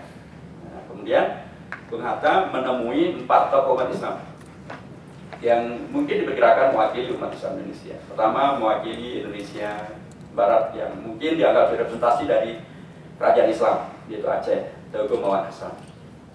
Kemudian dari kelompok partai politik Islam yang nanti akan menjadi sangat kuat, yaitu Masyumi, Mr. Kasman Singo Dimejo. Mr. lagi bukan Miss ya. Mr. itu adalah seorang sarjana hukum. Kemudian yang ketiga adalah seorang tokoh dari latar Muhammadiyah, Ki Bagus Hadi Kusumo. Kemudian satu lagi tokoh dari NU, Ki Haji siapa? Wahid Hasyim. Jadi 4 tokoh ini yang mewakili keragaman umat Islam secara prinsip ini ditemui oleh Bung Hatta dan disampaikan permasalahan tadi. Dan mbak-mbaknya segera memahami, dan di dalam tulisan dalam memoir Bung Hatta disebutkan tidak lebih dari 15 menit masalah ini dibahas dan selesai. Dirubah dari kewajiban melaksanakan syariat bagi masing-masing pemeluknya menjadi Yang Maha Esa. 15 menit saja. Menurut Bung Hatta, suatu masalah yang sangat serius tapi bisa diambil keputusan dalam waktu sangat cepat, itu menandakan ada kedewasaan yang luar biasa, ada kenegarawanan yang luar biasa untuk menyelesaikan masalah. Artinya, seluruh tokoh umat Islam pada waktu itu, termasuk yang non-Muslim, akhirnya menyepakati ganti dari kewajiban itu dengan Ketuhanan Yang Maha Esa. Nanti sudah selesai, tidak ada. Kalau memang waktu itu masih menjadi masalah, mungkin umat Islam, tokoh umat Islam akan mengatakan seperti juga logikanya yang dari timur itu. Kalau mereka mengatakan kalau 7 kata itu tetap ditetapkan, maka kami tidak mau masuk ke Indonesia. Mungkin umat Islam akan mempergunakan kata yang sama kalau nggak selesai. Mungkin mereka akan mengatakan kalau 7 kata itu dibuang maka kami umat Islam tidak mau masuk ke Indonesia. Indonesia umurnya berapa hari? 1 hari saja. Tapi kan para tokoh kemudian memberikan satu sikap kenegarawan yang luar biasa dengan sudah diterima dalam rangka keindonesiaan kita.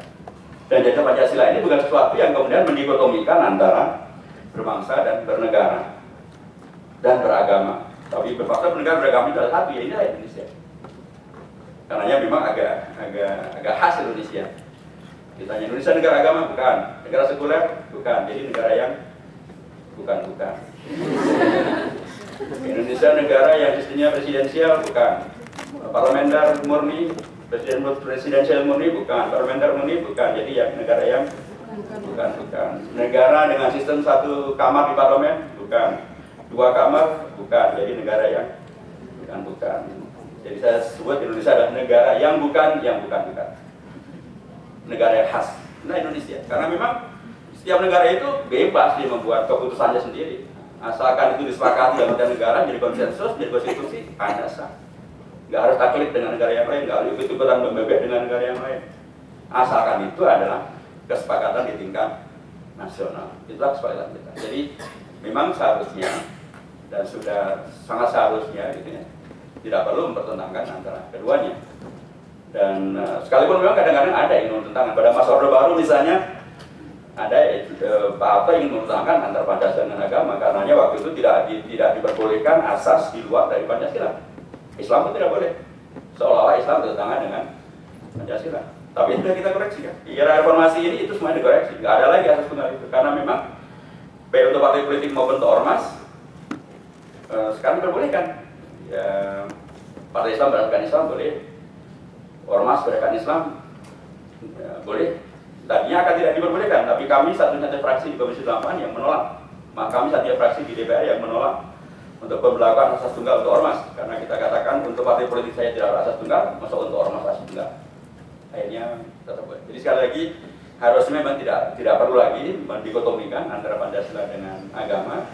Karena memang tidak perlu didikotomikan. Nilai agama bisa terangkum dalam nilai Pancasila. Nilai Pancasila bisa dilakukan dalam konteks semangat beragama, dan itu sekali lagi bukan hal yang harus dipertentangkan. Ya, saya kira sudah ada termasuk politik yang Anda tidak ada, jangan ragu untuk masuk ke dunia politik.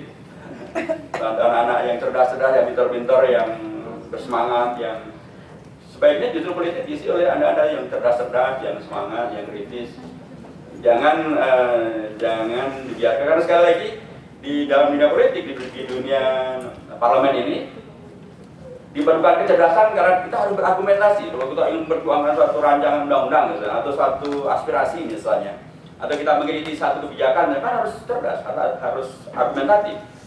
Dan itu nggak bisa dilakukan orang yang tidak terdidik. Kadang-kadang dengan argumentasi kita bisa meyakinkan orang lain sehingga keputusan tidak harus voting. Kalau misalnya kita minoritas misalnya, di partai saya misalnya masih hanya 40 misalnya, ya kami harus cerdik betul, kami harus argumentatif betul, kami bisa meyakinkan, termasuk ya kami meyakinkan seluruh komisi untuk tidak melakukan asas tunggal bagi ormas. Kami sendirian, kami hanya 57 dari 560, dan kami berhasil. Itu argumentasi yang kuat. Tapi tidak selamanya hanya argumentasi, kadang-kadang juga harus voting. Tapi voting itu oke lah, itu nanti. Tapi sebelum voting akan ada musyawarah dulu, akan ada perdebatan. Dan perdebatan itu akan dimenangkan oleh mereka yang betul-betul terbiasa dengan organisasi, terbiasa dengan argumentasi, terbiasa untuk mendengar pendapat orang lain, terbiasa untuk mendebat pendapat orang lain, seperti rekan-rekan semuanya yang terbiasa di lembaga kampus. Selamat datang di dunia politik, rekan-rekan semua.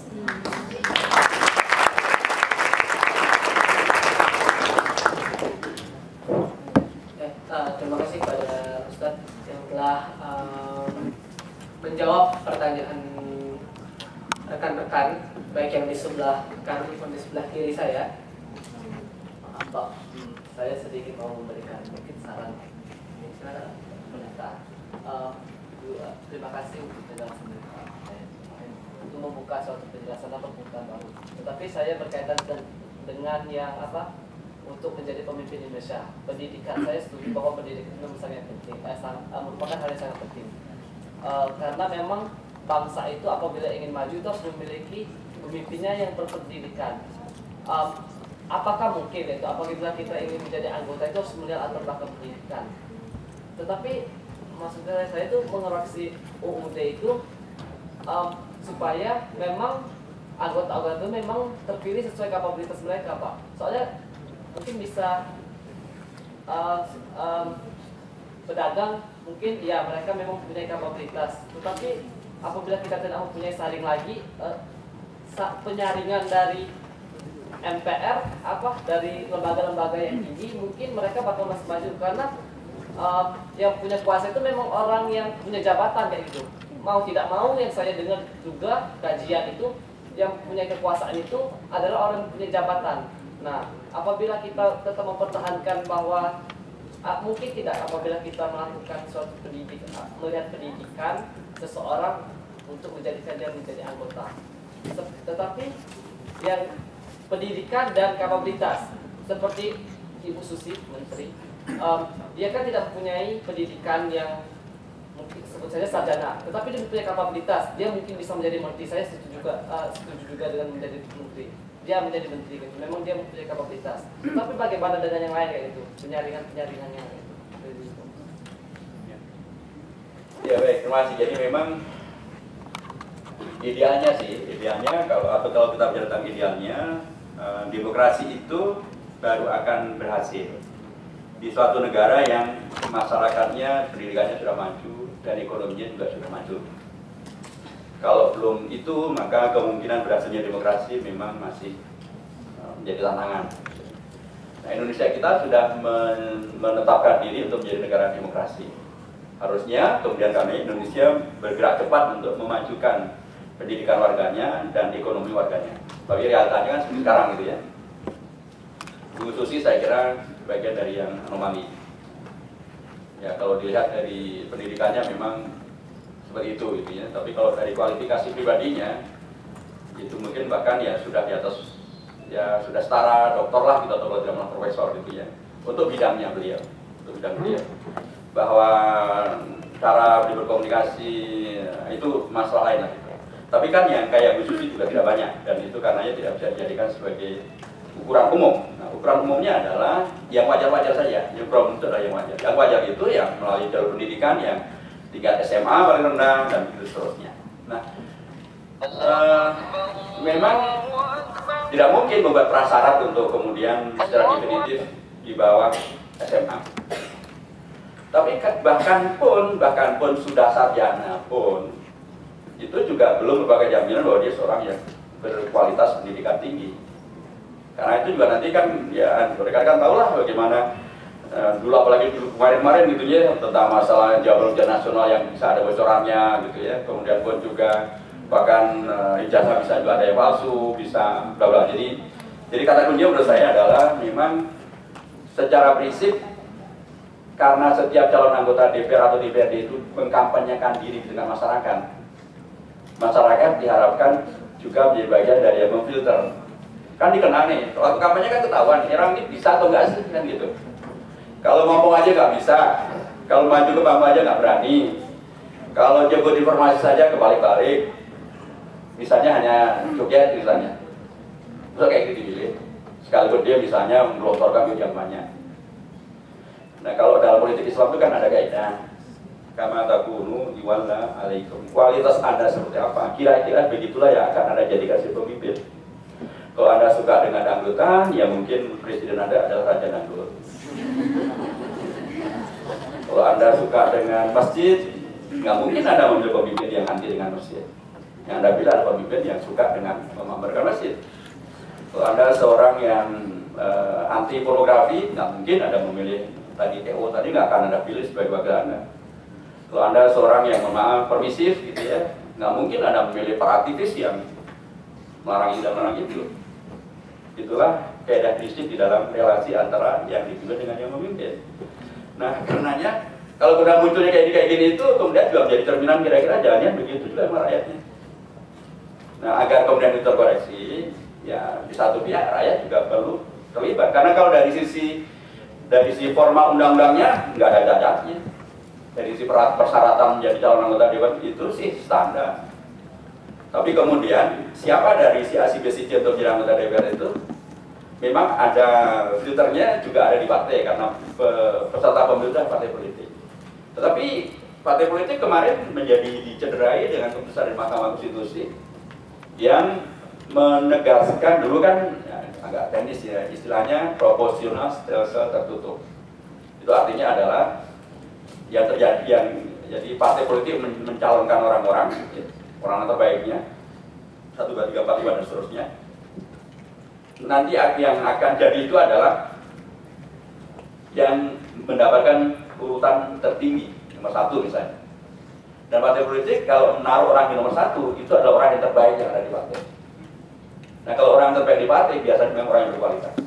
Kalau dia kerja di DPR, kalau dia membela kepentingan rakyat, berdebat, berargumentasi, dia bisa berkeunggulan. Tapi pada 2009 ini dirubah oleh Mahkamah Konstitusi menjadi sistemnya proporsional stelsel terbuka. Apa maknanya? Terbuka, jadi yang menang itu tidak harus yang nomor 1 yang oleh partai politik. Bisa jadi yang nomor 15. Karena dia paling populer, dia paling isitasnya paling banyak. Padahal dia bukan aktivis partai, dia nggak pernah terbiasa kerja organisasi, dia nggak pernah duduk lama-lama memelototin titik koma. Kalau kita di partai, di organisasi sangat biasa membahas satu rancangan peraturan itu kita pelototin betul lah. Titik dan koma itu punya mana, huruf besar, huruf kecil punya mana. Dan itu kita cermati, kita debat sampai habis-habisan. Nah kalau orang yang hanya masuk melalui jalur isi tas, dia nggak ada urusan tuh dengan pembuatan undang-undang, mungkin dia nggak pernah hadir juga dalam proses pembuatan undang-undang. Akhirnya, jadi sekali lagi, partai politik juga filter, tapi sudah terkoreksi dengan Mahkamah Konstitusi itu. Nah, filter terakhir ada di rakyat. Rakyat silakan, nanti kan sekali lagi kan ada kampanye dan semuanya akan mengenalkan diri, mendatangi, Anda lihat saja. Nah, kalau rakyatnya ternyata masih memilih yang bermasalah, karena rakyatnya juga ternyata masih bermasalah. Ya, ini bagian dari dialektika pendidikan politik dan kesadaran berpolitik yang hendaknya dimiliki oleh semuanya secara terus-menerus kita harus kita segarkan. Terima kasih. Ya, kita rasa cukup ya rekan-rekan sekalian karena waktu yang terbatas seperti itu. Dan saya mengucapkan terima kasih kepada rekan-rekan sekalian atas kehadirannya pada kesempatan kali ini. Dengan masukan dan pertanyaan teman-teman sekalian, insya Allah ada perubahan-perubahan ke depan bagi negeri kita, karena tadi sudah disampaikan oleh Ustadz bahwasanya dulu kita pernah membuat sebuah perubahan dan kemungkinan itu pasti ada gitu, dan perubahan itu pasti terjadi. Mungkin itu saja yang bisa kita sampaikan dan kita sharing pada kesempatan kali ini. Bukan akhirnya membatasi teman-teman untuk bertanya. Teman-teman tadi seperti terus saya juga harus pamit karena saya harus ke daerah Pesanggerahan mengunjungi satu yayasan tahfidz Al-Quran dan untuk pengelolaan yatim piatu yang ada di sana. Untuk rekan-rekan itu saya ke Pesanggerahan, ayo silakan. Iya. Terima kasih. Ya, itu Ustadz mau pamit begitu kan. Teman-teman tadi saya mengucapkan terima kasih dan teman-teman bisa menyampaikan aspirasinya gitu, seperti yang Ustadz bilang gitu, bahwa ini terbuka semuanya. Mungkin itu saja. Boleh ke fraksi, boleh ke komisi, boleh ke kapan saja. Boleh ke fraksi, boleh ke komisi gitu. Bisa sampaikan aspirasi teman-teman langsung, jangan malu-malu seperti itu ya kan. Mungkin itu saja yang bisa kita sampaikan, kita sharingkan. Saya kembalikan lagi kepada MC, kurang lebih mohon maaf. Assalamualaikum warahmatullahi wabarakatuh.